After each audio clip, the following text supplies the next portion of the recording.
Welcome to Sleep History, where the pivotal moments that shaped our world come alive to guide you into peaceful rest. Tonight's journey takes us to one of the most critical periods in American history, when the very survival of democracy hung in the balance, and one man's moral courage would determine the fate of 4 million enslaved souls. This extended sleep story explores Abraham Lincoln's extraordinary struggle to end slavery while preserving the Union, a task that required him to navigate impossible political pressures, constitutional crises, and moral dilemmas that would have broken lesser leaders. From his humble beginnings on the frontier to his tragic assassination, discover how a prairie lawyer became the great emancipator and saved American democracy at its darkest hour. Close your eyes. Let the gentle warmth of our fireside transport you to the tumultuous 1860s and drift into dreams of a nation being reborn through fire and blood, guided by a president whose wisdom and compassion would transform America forever. Sweet dreams await in the shadow of Lincoln's enduring legacy of freedom and equality. In 1860, American democracy faced its ultimate test. Half the nation was threatening secession. Violence was erupting in Congress. The Constitution itself seemed powerless to resolve the central contradiction that had plagued America since its founding. How could a nation conceived in liberty continue to hold millions in bondage? Enter Abraham Lincoln, a prairie lawyer who would either save American democracy or watch it die on his watch. Tonight, by the gentle glow of our fire, let's uncover how close we came to losing everything, and how one man's moral courage pulled democracy back from the brink. But our story begins not in the halls of power, but in the humblest of circumstances. Abraham Lincoln was born on February 12, 1809, in a one-room log cabin in Kentucky, a state that embodied all the contradictions of early America. It was a place where slavery existed alongside fierce independence, where poor whites struggled for survival while enslaved blacks labored without hope of freedom. The world that shaped young Lincoln was one where the promise of equality declared in the Declaration of Independence seemed like a distant dream rather than a living reality. Lincoln's father, Thomas, was a subsistence farmer who moved the family from Kentucky to Indiana when Abraham was 7 years old. The move was partly motivated by economic opportunity, but also by Thomas Lincoln's growing discomfort with slavery. Indiana was a free state, and Thomas, though far from an abolitionist, preferred to raise his family where free labor wasn't competing with slave labor. This early exposure to the economic and moral complexities of slavery would plant seeds in young Abraham's mind that would grow over decades.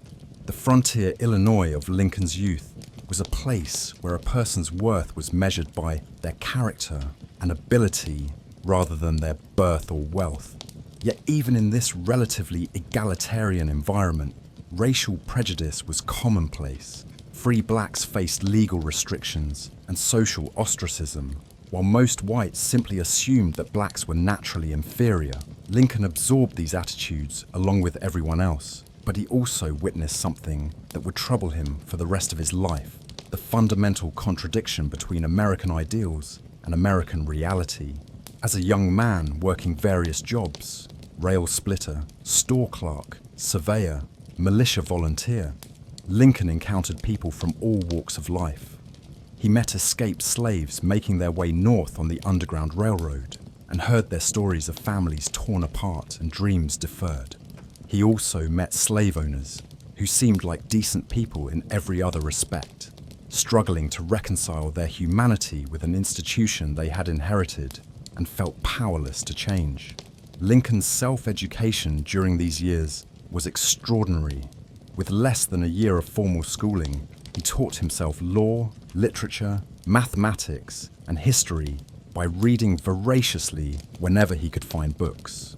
The Bible, Pilgrim's Progress, Aesop's Fables, and William Shakespeare became his teachers, along with legal textbooks and political speeches. This reading shaped his understanding of justice, morality, and the power of language to move human hearts. When Lincoln entered politics in the 1830s, as a Whig Party member in the Illinois legislature, slavery was not yet the dominant issue it would later become.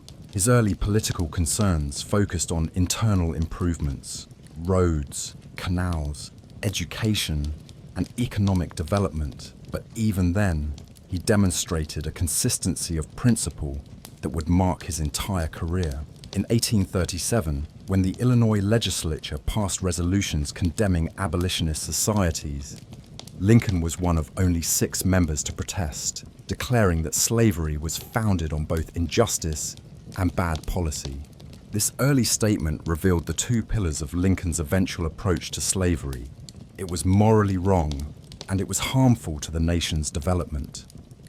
Unlike radical abolitionists who demanded immediate emancipation regardless of consequences, Lincoln believed in gradual, legal solutions that would minimize social disruption.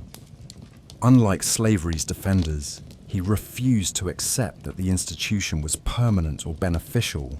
This middle position would make him enemies among extremists on both sides, but it would also make him uniquely positioned to lead the nation through its greatest crisis. Lincoln's law practice in Springfield brought him into contact with the full spectrum of American society. He represented poor farmers and wealthy merchants, criminal defendants and civil litigants, ordinary citizens and powerful politicians. This experience taught him that people were fundamentally similar regardless of their circumstances. They all wanted security for their families, opportunities for their children, and respect for their dignity. These insights would prove crucial when he later had to unite a fractured nation around common principles. The 1840s saw Lincoln's political career advance as he served a term in Congress and built his reputation as one of Illinois' most skilled attorneys. But it was also during this decade that slavery began to dominate American politics in ways that could no longer be ignored. The Mexican-American War added vast new territories to the United States, raising the question of whether slavery would expand westward. The Compromise of 1850 temporarily eased tensions, but also included the Fugitive Slave Act, which required citizens in free states to assist in capturing escaped slaves. For Lincoln, the Fugitive Slave Act represented a moral crisis that crystallized his thinking about slavery and the Constitution. He had always believed that the federal government lacked the power to abolish slavery in states where it already existed. This was clearly reserved to state governments under the Constitution. But the Fugitive Slave Act forced free states to participate in maintaining slavery, effectively nationalizing the institution. This violated Lincoln's understanding of federalism and forced him to confront the reality that slavery was not just a Southern problem, but a national contradiction. The true turning point came in 1854 with the passage of the Kansas-Nebraska Act, sponsored by Lincoln's Illinois rival Stephen Douglas. This law repealed the Missouri Compromise and allowed new territories to decide the slavery question through popular sovereignty, essentially a popular vote. For Lincoln, this represented the abandonment of the Founding Fathers' vision that slavery would gradually die out as the nation expanded. Instead, it opened the possibility that slavery would spread throughout the Western territories, becoming a permanent feature of American life. Lincoln's response to the Kansas-Nebraska Act marked his emergence as a major political figure and a serious opponent of slavery's expansion. In a series of speeches throughout Illinois in 1854, he articulated a vision that would guide his political career and ultimately the nation's destiny. Slavery, he argued, was a moral evil that contradicted the founding principle that all men are created equal. While the Constitution protected slavery where it already existed, it did not require the nation to help it expand. But Lincoln's opposition to slavery was more complex than simple moral revulsion. He understood that the economic and social systems of the South could not be transformed overnight without enormous disruption and suffering. He genuinely believed that gradual emancipation, coupled with colonization of freed slaves to Africa or Central America, offered the best hope for ending slavery without destroying the Union. This position seems paternalistic and racist by modern standards, but it represented a careful balance between moral principle and political reality. More importantly, Lincoln began to articulate a vision of America's destiny that transcended the immediate slavery question. The United States, he argued, was humanity's great experiment in self-government. If that experiment failed, if democracy could not resolve the slavery question peacefully, it would discredit the entire idea of popular government. The stakes were not just American, but global. The success or failure of democracy in America would determine whether people everywhere could hope for freedom and self-determination. This understanding of America's world historical significance would sustain Lincoln through the dark years ahead. He was not just fighting to preserve one particular nation, but to prove that democratic institutions could handle even the most divisive moral questions. If America could end slavery through constitutional means while preserving democratic government, it would demonstrate that human beings were capable of moral progress without descending into anarchy or tyranny. The Kansas-Nebraska Act also forced Lincoln to confront the practical reality that slavery's defenders were not content with the status quo. They were actively working to expand slavery throughout the territories and potentially even into free states. This meant that the choice facing the nation was not between gradual abolition and maintaining the current situation, but between actively resisting slavery's expansion and allowing it to become truly national in scope. By 1856, Lincoln had joined the newly formed Republican Party, which was united around the principle of preventing slavery's expansion while respecting its existence in the South. This position attracted former Whigs like Lincoln, anti-slavery Democrats disgusted by their party's accommodation with the slave power, and some former know-nothings who were more concerned about slavery than immigration. The Republican coalition was fragile and diverse, but it represented the North's growing determination to prevent slavery from defining America's future. Lincoln's emergence as a Republican leader coincided with increasingly violent confrontations over slavery. Bleeding Kansas saw pro- and anti-slavery settlers fighting a guerrilla war over the territory's future. Senator Charles Sumner was nearly beaten to death on the Senate floor by a Southern congressman angry about an anti-slavery speech. John Brown's raid on Harper's Ferry terrified the South and convinced many Southerners that the North was planning a slave insurrection. Through all this violence and extremism, Lincoln maintained his commitment to constitutional solutions and peaceful persuasion. He condemned both pro-slavery violence and abolitionist extremism, arguing that democracy required respect for legal processes even when they produced unsatisfactory results. This moderation sometimes frustrated his allies, but it also positioned him as a leader who might be able to unite the North without unnecessarily provoking the South. The 1858 Senate campaign against Stephen Douglas gave Lincoln a national platform to articulate his vision of America's future. The famous Lincoln-Douglas debates were really a discussion of fundamental questions. What did the Declaration of Independence mean? Could democracy survive if it sanctioned permanent inequality? What was the proper relationship between moral principle and political compromise? Lincoln's performance in these debates established him as a serious national political figure and a thoughtful spokesman for the anti-slavery cause. Although he lost the Senate race, he had demonstrated that a relatively unknown prairie lawyer could hold his own against one of the nation's most prominent politicians. More importantly, he had begun to define a middle path between extremes that might allow the nation to resolve the slavery question without destroying itself. But by 1859, that middle path was becoming increasingly narrow. Southern leaders were demanding federal protection for slavery in all territories, while Northern opinion was hardening against any further expansion of the institution. The center was not holding, and Lincoln would soon face the terrible choice between preserving the Union as it was or transforming it into something it had never been, a nation truly committed to the principle that all people deserved freedom. The prairie lawyer who had once split rails on the frontier was about to discover that sometimes the only way to preserve something precious is to be willing to risk destroying it. The election of 1860 would present Lincoln with the opportunity to save American democracy, but only if he was prepared to tear the nation apart in order to make it whole.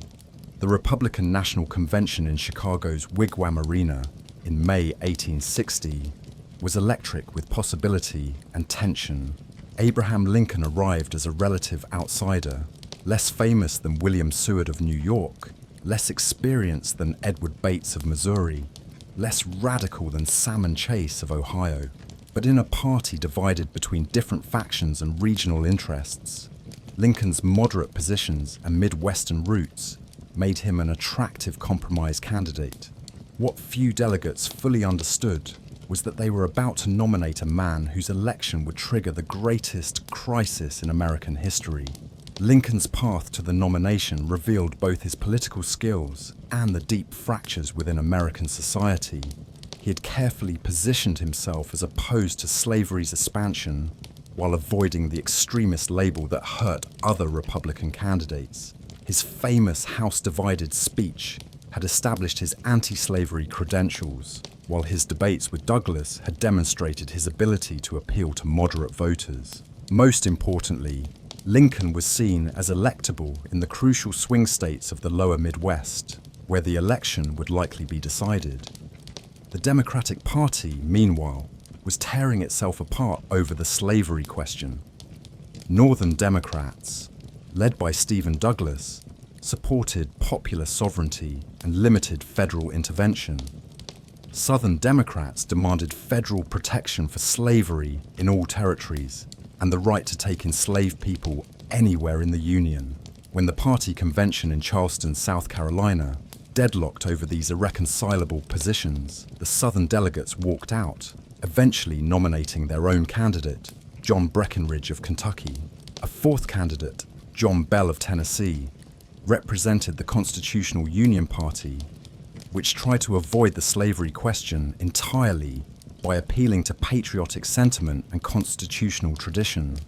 The four-way race that resulted meant that Lincoln could potentially win the presidency with less than 40% of the popular vote, but it also meant that he would take office without a mandate from the majority of Americans, many of whom viewed his party as a dangerous threat to the Union. Lincoln's campaign strategy reflected his understanding that he was walking a political tightrope.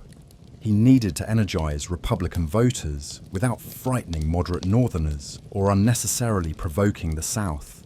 His campaign emphasized economic issues, protective tariffs, internal improvements, free land for settlers, as much as slavery.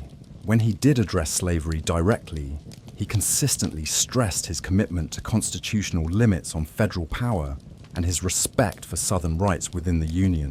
But Lincoln's moderate rhetoric could not disguise the revolutionary implications of his candidacy. The Republican Party platform explicitly prohibited slavery's expansion into the territories, which Southerners viewed as a death sentence for their economic and social system. More fundamentally, Lincoln's election would demonstrate that a purely sectional party, one with no support in the South, could control the federal government. This would shatter the political balance that had held the Union together since the founding. The election results confirmed Southerners' worst fears. Lincoln won decisively in the Electoral College, despite receiving less than 40% of the popular vote, and virtually no support in the slave states. His victory was concentrated in the North and West, regions that were growing faster than the South and would likely dominate future elections. For Southern leaders, Lincoln's election represented not just a political defeat, but evidence that they had become a permanent minority in their own country. The South's response was swift and decisive. Within 6 weeks of Lincoln's election, South Carolina had called a secession convention and was preparing to leave the Union. Other Deep South states quickly followed, arguing that Lincoln's election on an anti-slavery platform constituted a fundamental breach of the constitutional compact. By the time Lincoln took office in March 1861, 7 states had seceded and formed the Confederate States of America under Jefferson Davis's leadership. Lincoln's response to secession during the crucial months between his election and inauguration revealed both his determination to preserve the Union and his hope that he could still find a peaceful solution. He rejected all compromise proposals that would have allowed slavery to expand into new territories, arguing that such concessions would only encourage further Southern demands. But he also insisted that he had no intention of interfering with slavery where it already existed, and he pledged to enforce the Fugitive Slave Act despite his personal distaste for it. More fundamentally, Lincoln refused to accept the legitimacy of secession itself. In his view, the Union was perpetual, created not by the states, but by the American people as a whole. Individual states could not simply withdraw from the Union any more than individual citizens could withdraw from their state governments. Secession was not a constitutional right, but an act of rebellion that threatened the very foundation of democratic government. This constitutional argument was more than legal theory. It reflected Lincoln's deep understanding of what was at stake in the crisis. If states could secede whenever they disagreed with election results, then democratic government would become impossible. Minority factions would always have the option of leaving rather than accepting majority rule, making stable government and long-term planning impossible. The precedent established by Southern secession could ultimately destroy not just the American Union, but the entire concept of popular government. Yet Lincoln also understood that he could not simply ignore Southern grievances or rely on force alone to preserve the Union. His inaugural address on March 4, 1861, was a masterpiece of political communication that combined firmness on constitutional principles with appeals to shared history and common humanity. He assured the South that he had no intention of interfering with slavery where it existed, but he also made clear that he would not recognize secession or allow federal property to be seized by state authorities. The speech's most famous passage revealed Lincoln's understanding that the crisis went beyond immediate political questions to touch the very nature of American identity. We are not enemies, but friends. We must not be enemies. Though passion may have strained, it must not break our bonds of affection. The mystic cords of memory, stretching from every battlefield and patriot grave to every living heart and hearthstone all over this broad land, will yet swell the chorus of the Union, when again touched, as surely they will be, by the better angels of our nature. But Lincoln's appeals to the better angels could not overcome the momentum toward war that was building on both sides. Southern leaders had convinced themselves that the North lacked the will to fight, while Northern opinion was hardening against any compromise with what many saw as slaveholder arrogance. The immediate crisis centered on federal installations in the seceded states, particularly Fort Sumter in Charleston Harbor, which Confederate authorities demanded be evacuated. Lincoln faced an impossible choice. Evacuating the fort would effectively recognize Confederate independence and demonstrate federal weakness, potentially encouraging more states to secede. But attempting to resupply or reinforce the fort could trigger the war that both sides claimed they wanted to avoid. Lincoln's decision to resupply Sumter with food and medicine, but not weapons or reinforcements, was a masterful attempt to force the Confederates to make the choice between peace and war. When Confederate forces opened fire on Fort Sumter on April 12, 1861, they unwittingly handed Lincoln an enormous political advantage. The South had fired the first shots of what would become the Civil War, allowing Lincoln to frame the conflict as a defensive war to preserve the Union rather than an aggressive war to end slavery. This framing was crucial for maintaining Northern unity and preventing European intervention on behalf of the Confederacy.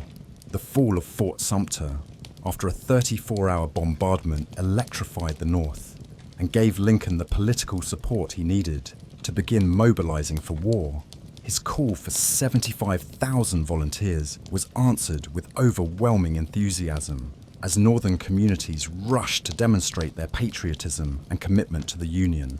But the same call for troops pushed 4 more slave states, Virginia, North Carolina, Tennessee, and Arkansas, into the Confederacy, as their leaders refused to provide soldiers to fight against fellow Southerners. Lincoln's greatest early challenge was holding the remaining slave states, Maryland, Delaware, Kentucky, and Missouri, in the Union. The loss of Maryland would have isolated Washington, D.C., while the loss of Kentucky would have given the Confederacy control of the Ohio River and a defensible northern border. Lincoln had to use a combination of political skill, economic pressure, and military force to keep these crucial border states loyal, sometimes stretching his constitutional authority to the breaking point. The suspension of habeas corpus in Maryland, the arrest of pro-Confederate legislators, and the use of federal troops to control elections in Missouri were all controversial actions that Lincoln justified as necessary to preserve the Union. Critics accused him of becoming a dictator, but Lincoln argued that it would be pointless to preserve constitutional niceties if the Constitution itself was destroyed by secession. Are all the laws but one to go unexecuted, and the government itself go to pieces lest that one be violated? He asked Congress in justifying his actions. As the war began in earnest during the summer of 1861, Lincoln found himself managing not just a military conflict, but a political and moral crisis that threatened to transform American society beyond recognition. The initial Confederate victories at Bull Run and other battles demonstrated that the war would be longer and bloodier than either side had anticipated. Public opinion in the North began to demand more aggressive measures against the Confederacy, including attacks on slavery itself. Lincoln resisted these pressures during the war's first year, arguing that the conflict was about preserving the Union rather than ending slavery. This position was motivated partly by his need to maintain the loyalty of the border states, and partly by his genuine belief that he lacked constitutional authority to interfere with slavery in the rebellious states. But it was also motivated by his understanding that premature action on slavery could fracture the fragile Northern coalition and potentially lead to Confederate recognition by European powers. Yet Lincoln was also beginning to understand that slavery and Union were more intimately connected than he had previously realized. The South was using enslaved labor to support its war effort, building fortifications and producing supplies while white men fought in Confederate armies. More fundamentally, slavery was the root cause of the rebellion. Without the economic and social system based on forced labor, there would have been no reason for secession. A war that began as a conservative effort to restore the Union as it was might ultimately require a revolutionary transformation of American society. By the end of 1861, Lincoln was privately exploring the possibility of emancipation as both a military necessity and a moral imperative. But he was also acutely aware that such a step would fundamentally change the nature of the conflict and commit the nation to a social revolution whose consequences could not be foreseen. The prairie lawyer, who had once believed in gradual, voluntary emancipation, was being forced by circumstances to consider actions that would have been unthinkable just a year earlier. The point of no return had been passed. America was at war with itself, and that war would ultimately determine whether the nation would honor its founding promise that all men are created equal, or whether it would remain forever divided between free and slave, democracy and oligarchy, progress and tradition. Lincoln held the power to tip the balance, but using that power would require him to risk everything he had worked to preserve in order to create something America had never been, a truly free nation. The year 1862 opened with the Union war effort mired in frustration and growing doubt. General George McClellan's Army of the Potomac remained stationary outside Washington, despite overwhelming superiority in numbers and equipment. The blockade of southern ports was slowly tightening, but Confederate armies remained largely intact and increasingly confident. Most troubling for Lincoln, Northern public opinion was growing impatient with a war that seemed to lack clear moral purpose, beyond preserving a union that many questioned was worth preserving if it meant maintaining slavery. Lincoln began the year still committed to his original position that the war was about preserving the Union rather than ending slavery. In August 18,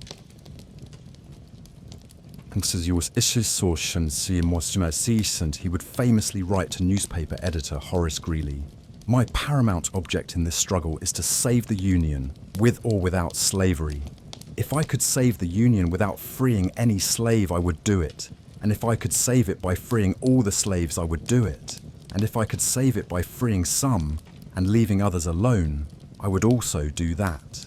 But even as Lincoln wrote these words, he was already moving toward a very different position. The military and political pressures of 1862 would force him to confront the reality that preserving the Union and ending slavery were not separate goals, but two aspects of the same revolutionary transformation.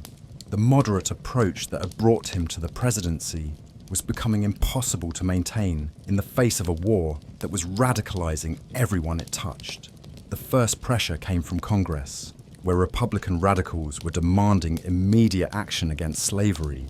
The Confiscation Acts of 1861 and 1862 authorized the seizure of rebel property, including enslaved people, though without clearly defining their ultimate status.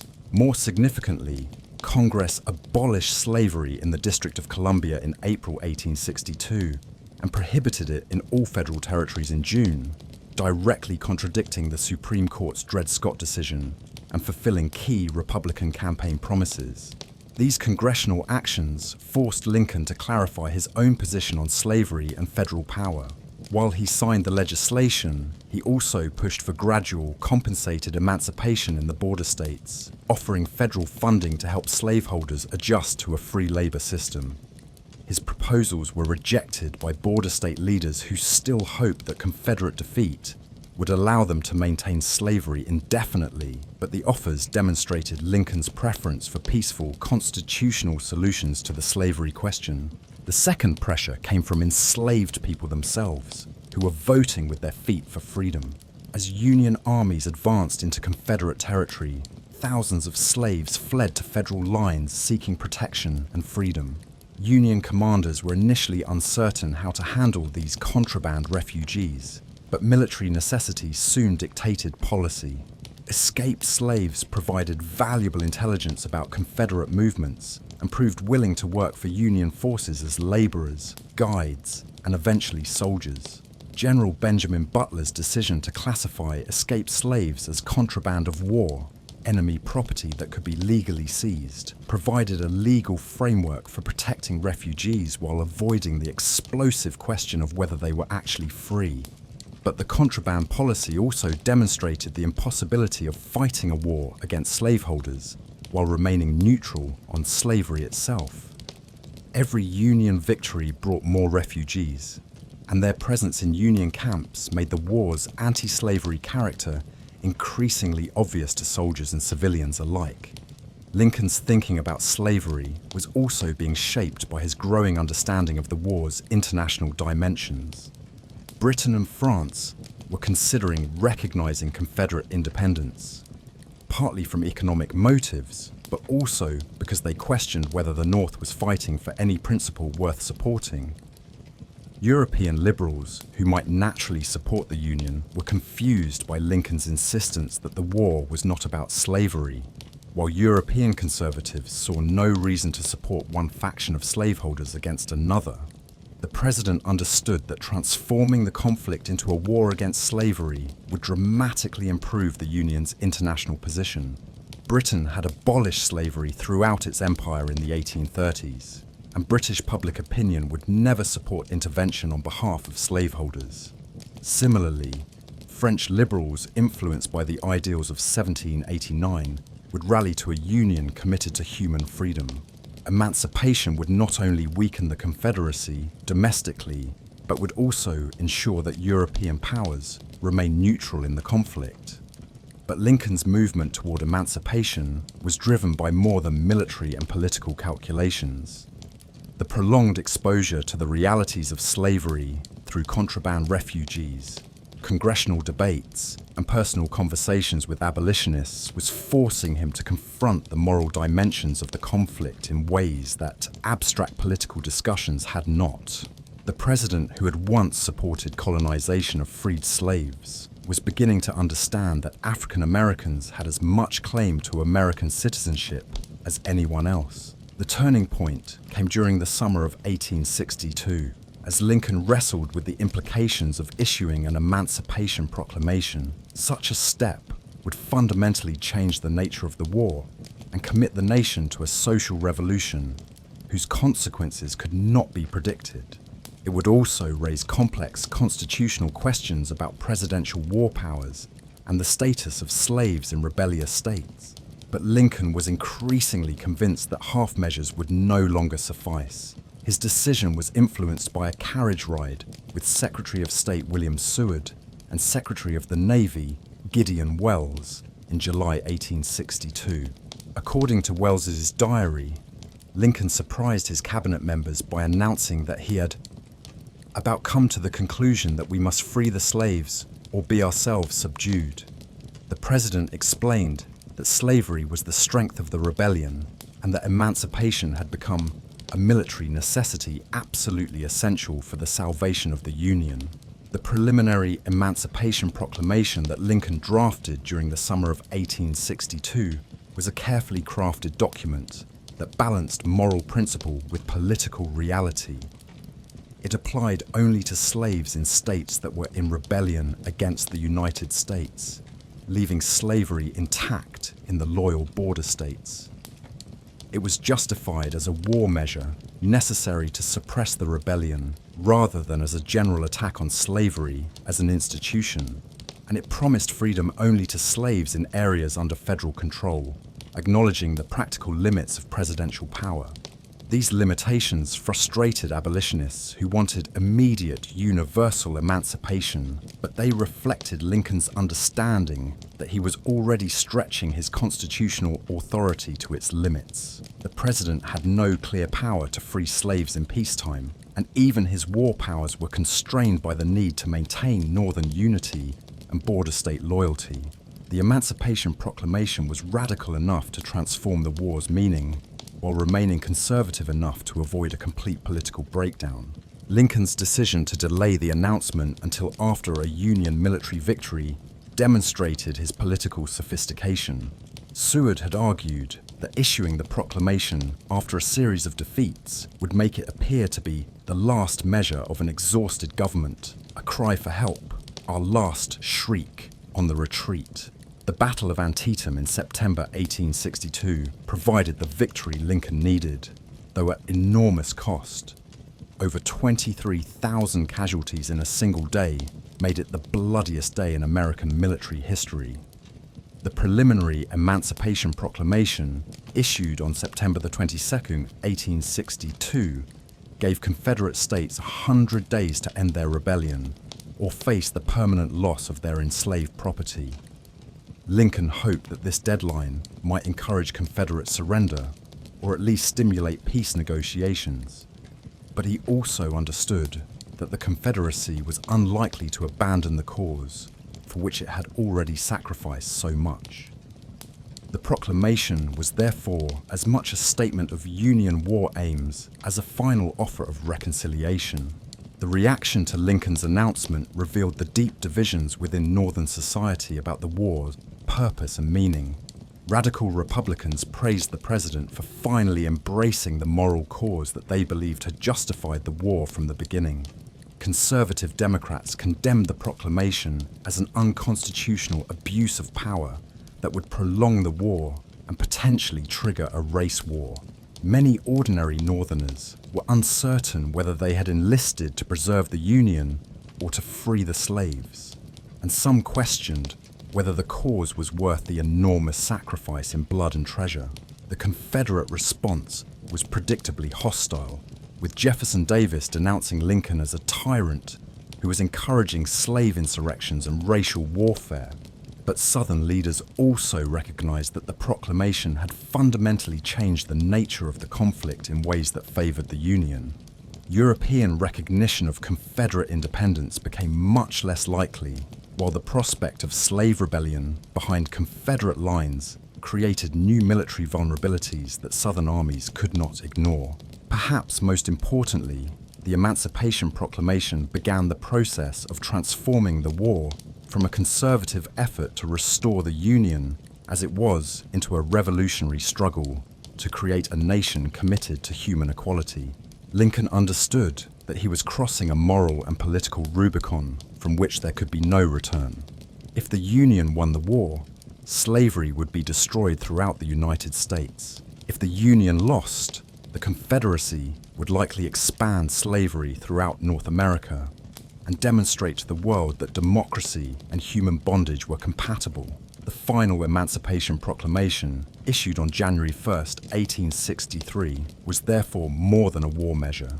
It was a redefinition of American national identity by declaring that the federal government was committed to freedom for all Americans regardless of race. Lincoln was fulfilling the promise of the Declaration of Independence in ways that the Founding Fathers had been unable or unwilling to achieve. The prairie lawyer who had once believed in gradual compromise was now leading a revolution that would transform America more dramatically than any event since the founding itself. But the proclamation was only the beginning of that transformation. Converting the promise of freedom into reality would require Union military victory, the passage of constitutional amendments, and a commitment to racial equality that would test American democracy for generations to come. Lincoln had lit a fire that would either purify American society or consume it entirely, and the outcome remained very much in doubt as the nation prepared for the final, terrible phase of its Civil War. The Emancipation Proclamation transformed the Civil War from a political conflict into a moral crusade. But it also created new challenges that Lincoln had not fully anticipated. As 1863 dawned, the president found himself managing not just a military campaign, but a social revolution that was reshaping American society even as the war continued to rage. The promise of freedom had been made, but converting that promise into reality would prove to be one of the most complex challenges any American president had ever faced. The immediate impact of emancipation was felt most strongly among African Americans themselves, both enslaved and free. In the Confederate States, news of the proclamation spread rapidly through slave communities, despite efforts by white authorities to suppress it. While most enslaved people remained under Confederate control and therefore unable to claim their freedom immediately, the proclamation gave them hope and encouraged resistance activities that weakened the Confederate war effort. Sabotage of Confederate supplies, assistance to Union forces, and mass flights to Union lines all increased dramatically after January 1863. In the North, free African Americans responded to emancipation with a combination of joy and determination to contribute to their own liberation. Frederick Douglass, the most prominent black leader of the era, had long argued that the war would never truly succeed until it became a war against slavery. Now, he urged Lincoln to go further by enlisting black men in the Union Army. Give them a chance to die for their country, Douglass argued, and they will live for their country. Lincoln initially hesitated to authorize the recruitment of black soldiers, fearing that it would further alienate border state Unionists and conservative Northern Democrats. But military necessity soon overcame political caution. The Union Army needed manpower, and African Americans represented an enormous untapped resource. Moreover, enlisting black soldiers would demonstrate to the world that the Union was serious about racial equality, while denying the Confederacy the labor of potential recruits. The formation of black regiments beginning in 1863 marked another revolutionary step in American social development. The 54th Massachusetts Infantry, made famous by the movie Glory, was only one of nearly 200 African American units that would serve in the Union forces. These soldiers faced discrimination from white comrades and officers, unequal pay, and the threat of enslavement or execution if captured by Confederate forces. But they also fought with exceptional courage and effectiveness, proving that Black Americans could and would fight for their own freedom. Lincoln's evolving relationship with Frederick Douglass illustrated his growing understanding of African American capabilities and aspirations. Their first meeting in August 1863 was stiff and formal, with Lincoln treating Douglass more as a supplicant than an equal. But subsequent meetings revealed Lincoln's willingness to listen and learn from Black leaders, even when their demands challenged his preconceptions. Douglass would later recall that Lincoln was the first white politician who had ever treated him as a man. The president's education about racial matters was also shaped by his interactions with the thousands of former slaves who made their way to Washington, D.C. during the war. These contraband refugees established camps around the capital, creating what amounted to the first free Black communities in the region's history. Lincoln often walked among these camps, observing how quickly former slaves adapted to freedom and how eagerly they sought education for themselves and their children. But emancipation also created enormous practical challenges that tested the limits of federal authority and resources. The Freedmen's Bureau, established in 1865, was charged with providing food, clothing, medical care, and education to millions of former slaves, while also supervising labor contracts and protecting civil rights. The Bureau's task was made more difficult by Southern white resistance, limited federal resources, and the absence of any clear plan for integrating former slaves into American society as equal citizens. Lincoln's approach to these challenges reflected his pragmatic temperament and his understanding of political constraints. He supported gradual integration of former slaves into American society, with education and economic opportunity providing the foundation for eventual political equality. But he also understood that white prejudice would not disappear overnight, and that pushing too hard for immediate racial equality might trigger a backlash that could undo the gains already achieved. The president's thinking about post-war Reconstruction began to take shape during 1863 and 1864, as Union forces gained control of significant portions of the Confederacy. Lincoln rejected the radical Republican position that the Confederate states had committed state suicide and should be treated as conquered territories. Instead, he argued that secession was illegal and that the states had never actually left the Union. They had simply been temporarily controlled by rebellious governments that needed to be replaced. This constitutional theory led Lincoln to propose a relatively lenient Reconstruction plan that would allow Confederate states to rejoin the Union when 10% of their 1860 voters took an oath of loyalty to the United States and accepted emancipation. The 10% plan was designed to encourage Confederate surrender by offering relatively easy terms for a union, but it was also motivated by Lincoln's understanding that vindictive Reconstruction policies would make permanent reconciliation impossible. Radical Republicans in Congress opposed Lincoln's plan as too lenient, arguing that the Confederate states should be required to guarantee political equality for former slaves before being readmitted to the Union. The Wade-Davis Bill, passed by Congress in 1864, would have required 50% of voters to take loyalty oaths and would have disenfranchised most former Confederate leaders. Lincoln pocket vetoed this legislation, setting up a conflict with Congress that would have shaped post-war politics if he had lived to complete his second term. The 1864 presidential election took place in the midst of this constitutional and political uncertainty, with Lincoln facing challenges from both Democrats who opposed emancipation and radical Republicans who thought his policies too moderate.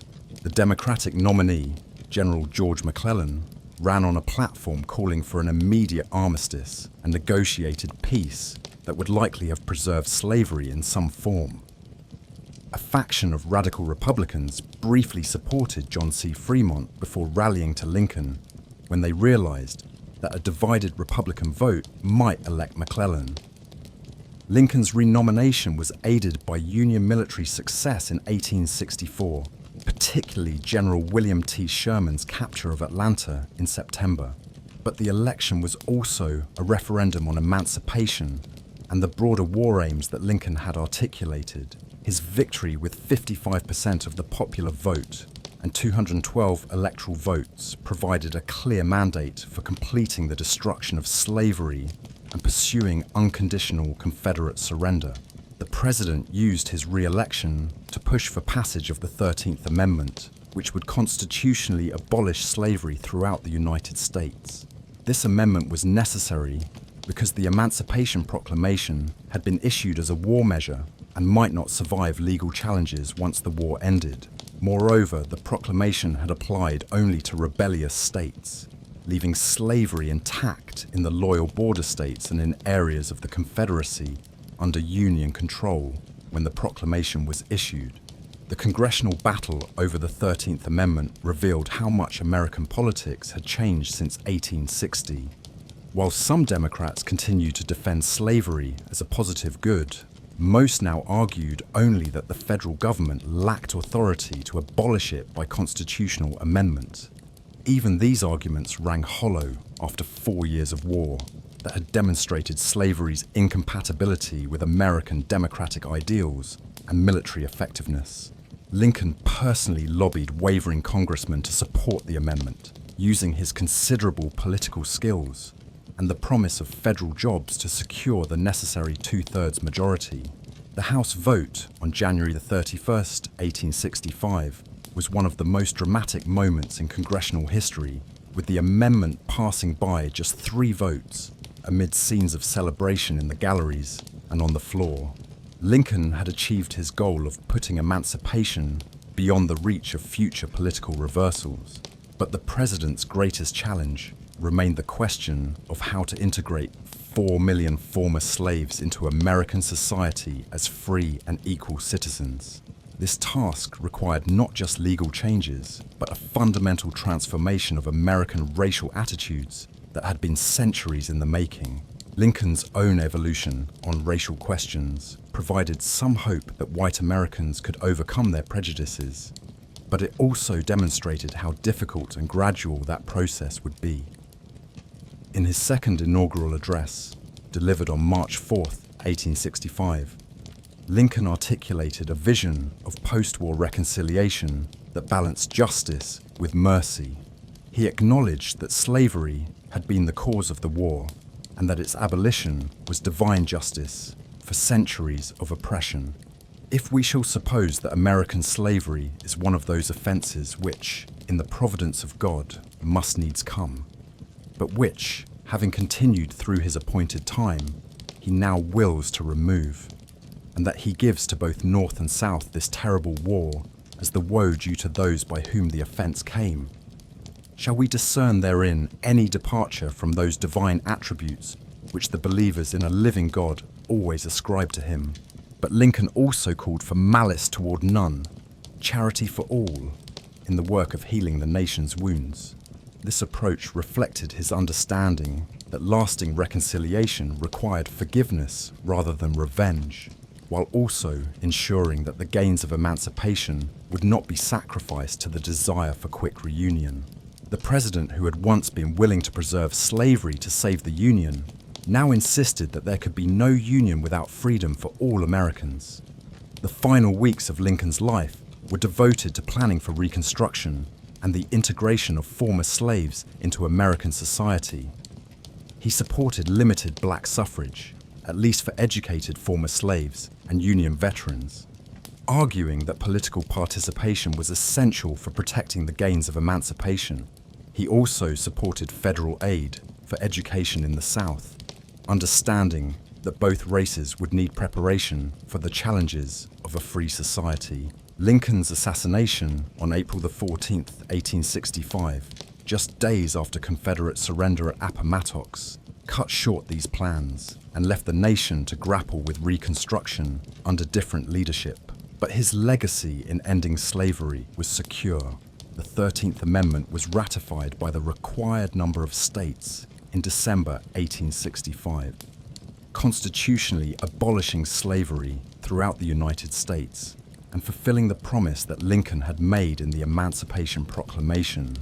The transformation that Lincoln had begun would continue through the 14th and 15th Amendments, which guaranteed citizenship and voting rights for former slaves. But the full realization of racial equality would require another century of struggle, as the post-war period saw the rise of Jim Crow segregation and the systematic disenfranchisement of African Americans throughout the South. Lincoln's role in ending slavery revealed both the possibilities and limits of presidential leadership in promoting social change. His moral evolution from a moderate who accepted slavery's existence to a revolutionary who insisted on its complete abolition demonstrated that even deeply held prejudices could be overcome through experience and reflection. His political skill in building coalitions and timing reform initiatives showed how democratic institutions could be used to achieve moral progress. But his assassination also revealed how fragile such progress could be when it depended on the vision and commitment of individual leaders. The prairie lawyer, who had once believed that slavery would die a natural death, had learned that injustice could only be ended through sustained political action and ultimately through war. His legacy would inspire future generations of Americans who faced their own struggles for equality and justice, proving that democracy could indeed fulfill its promise of liberty and justice for all, but only when leaders had the courage to risk everything for the sake of moral principle.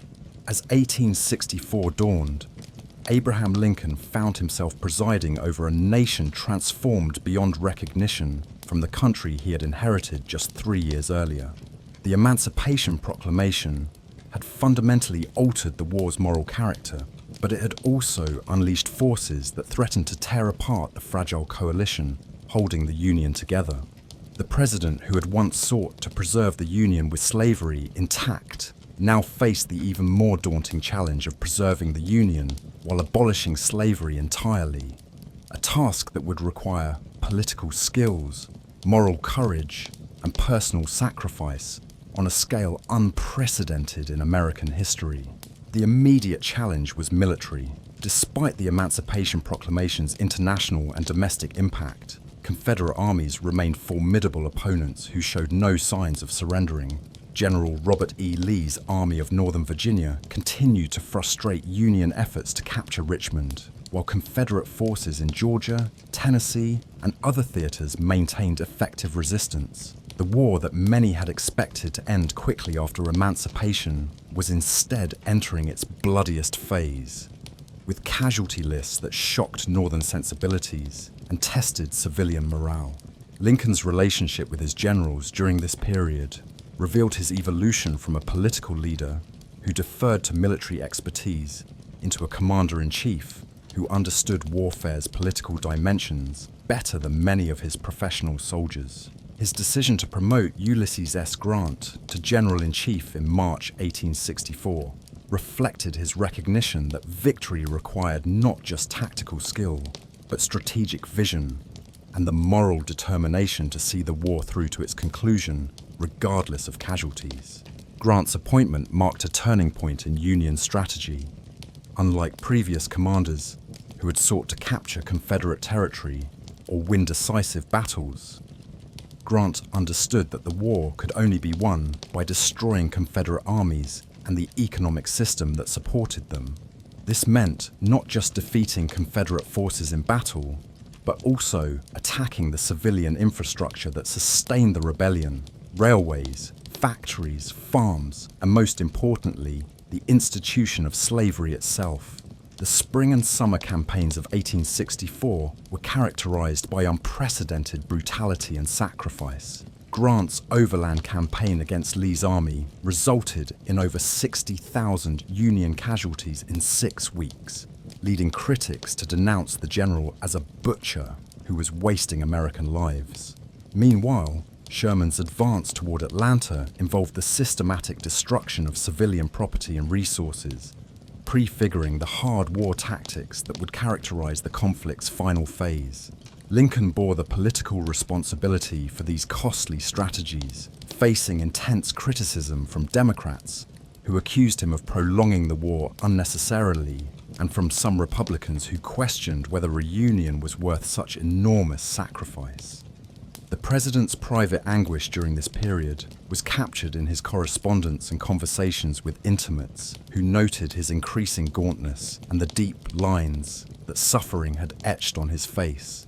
But Lincoln also understood that the scale of sacrifice reflected the magnitude of the moral revolution the nation was undergoing.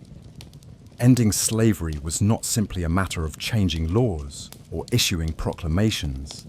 It required destroying an entire social and economic system that had shaped American life for 2.5 centuries.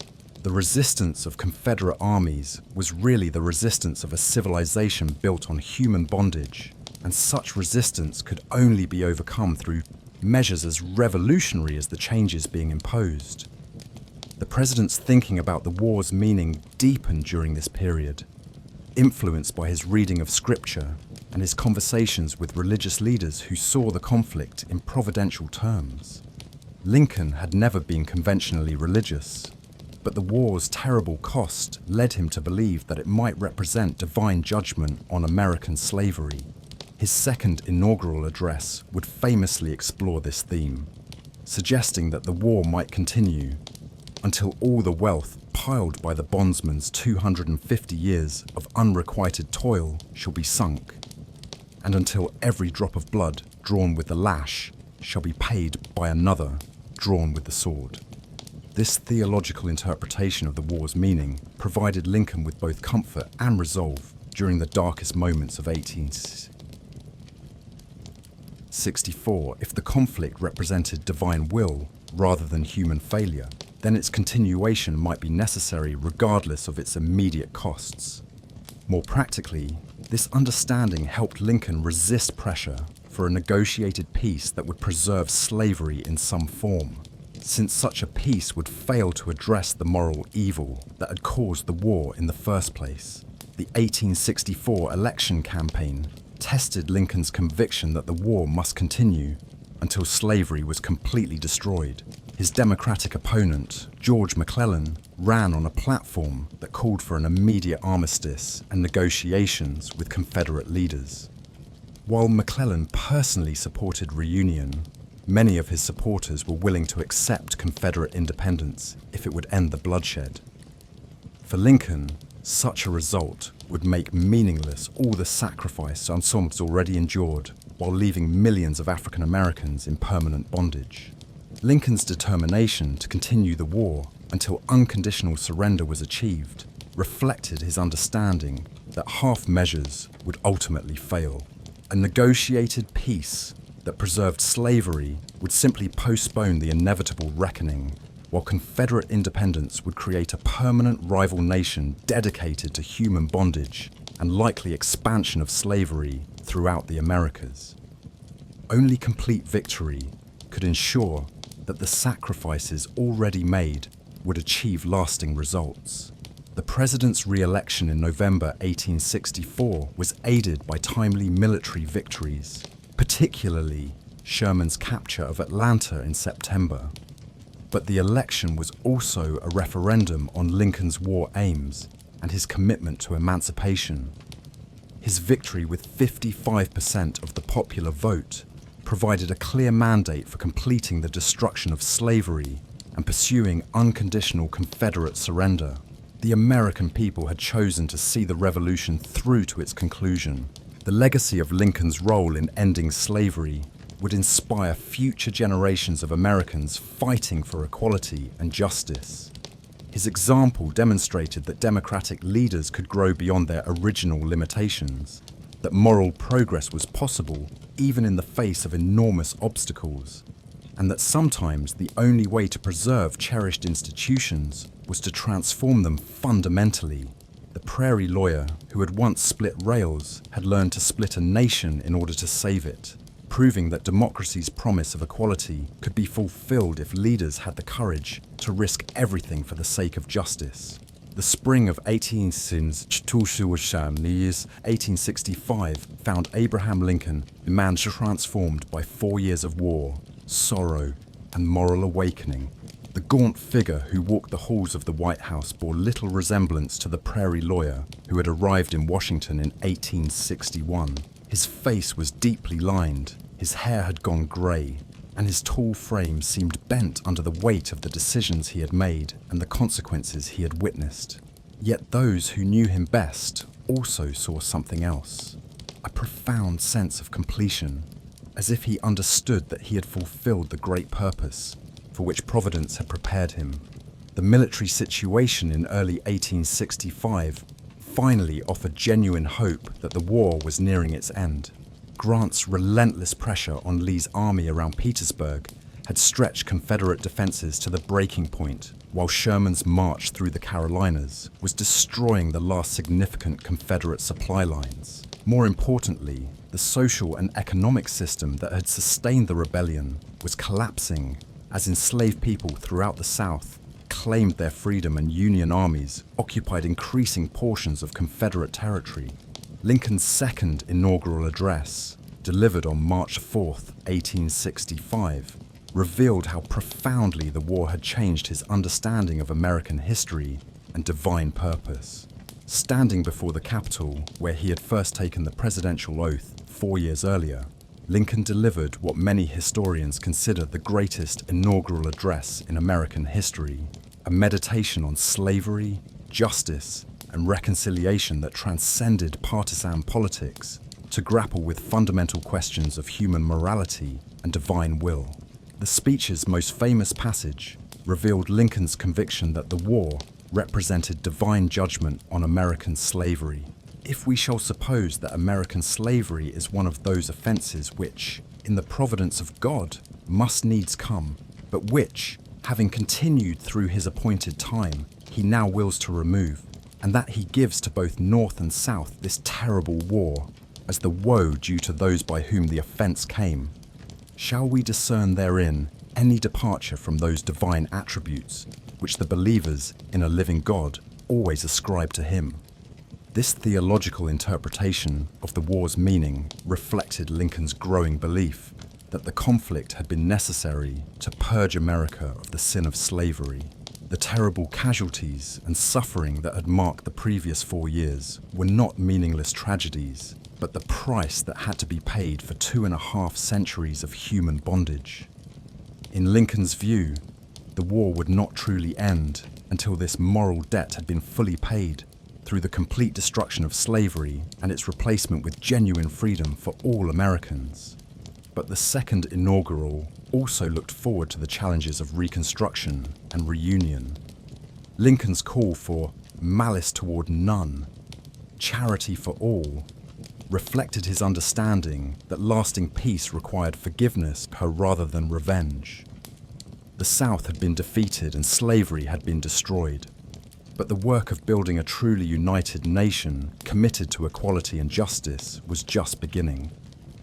This work would require the better angels of American nature to overcome the hatred and bitterness that war inevitably generated.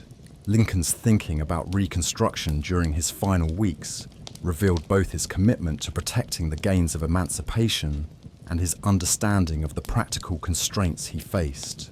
He supported limited black suffrage as essential for protecting former slaves from white retaliation, but he also recognized that pushing too hard for immediate racial equality might trigger a backlash that could undo everything that had been achieved. The challenge was to secure genuine freedom for African Americans while also achieving the national reconciliation necessary for long-term stability. The president's approach to these challenges was illustrated by his response to Confederate surrender negotiations. When Confederate leaders suggested that their armies might lay down their arms in exchange for guarantees that slavery would be preserved in some form, Lincoln rejected any such compromise. There could be no peace without the complete acceptance of emancipation. But when Grant and Sherman offered generous surrender terms that allowed Confederate soldiers to return home with their personal property, and without fear of prosecution, Lincoln supported these policies as necessary for national healing. Lee's surrender at Appomattox Courthouse on April 9, 1865, marked the effective end of Confederate resistance and the beginning of Lincoln's final week of life. The president spent these days planning for the enormous challenges of Reconstruction, while also allowing himself brief moments to savor the victory that had cost so much. His visit to Richmond on April 4th, where he was greeted by jubilant former slaves, provided a powerful symbol of slavery's destruction and the promise of a new birth of freedom for all Americans. Lincoln's final public address, delivered from a White House window on April 11th, focused on the practical challenges of Reconstruction and revealed his evolving thinking about black political participation.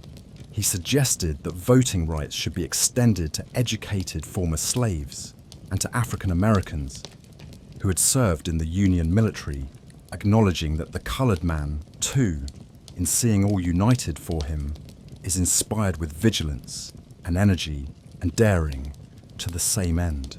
While this fell short of universal black suffrage, it represented a revolutionary departure from traditional American practice. The speech also addressed the complex constitutional questions raised by Reconstruction.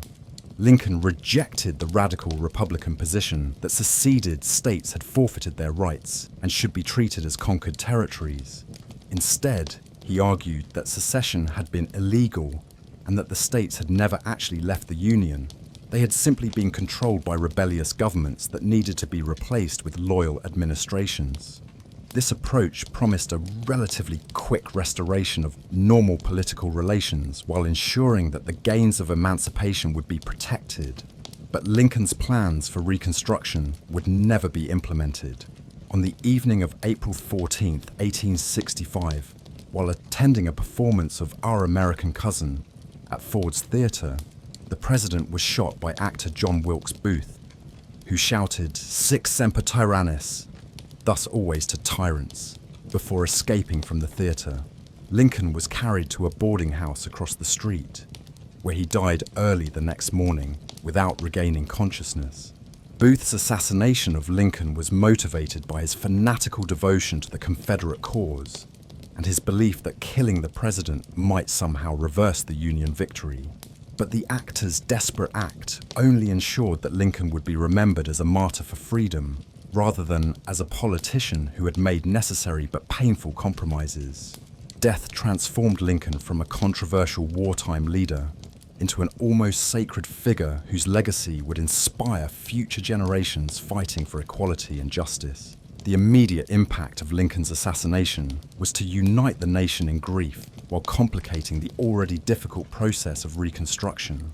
The man who had called for malice towards none was succeeded by Andrew Johnson, whose harsh treatment of former Confederates and opposition to black political rights would create new divisions and conflicts.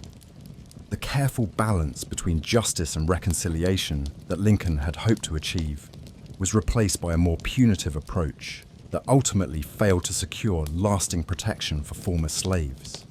Lincoln's death also elevated him to mythic status in American memory. The prairie lawyer who had split rails in his youth became the great emancipator who had split the nation to save it. His life story, from humble frontier origins to martyrdom in the cause of freedom, perfectly embodied American ideals of equality, opportunity, and moral progress. For generations of Americans, Lincoln would represent both the possibility of personal advancement through hard work and dedication, and the obligation of leaders to place principle above political convenience. But perhaps Lincoln's greatest legacy was his demonstration that democratic institutions could handle even the most divisive moral questions if leaders had the courage to act on principle rather than expediency. His evolution from a moderate who accepted slavery's existence to a revolutionary who insisted on its complete destruction showed that personal growth and moral learning were possible even under the most difficult circumstances.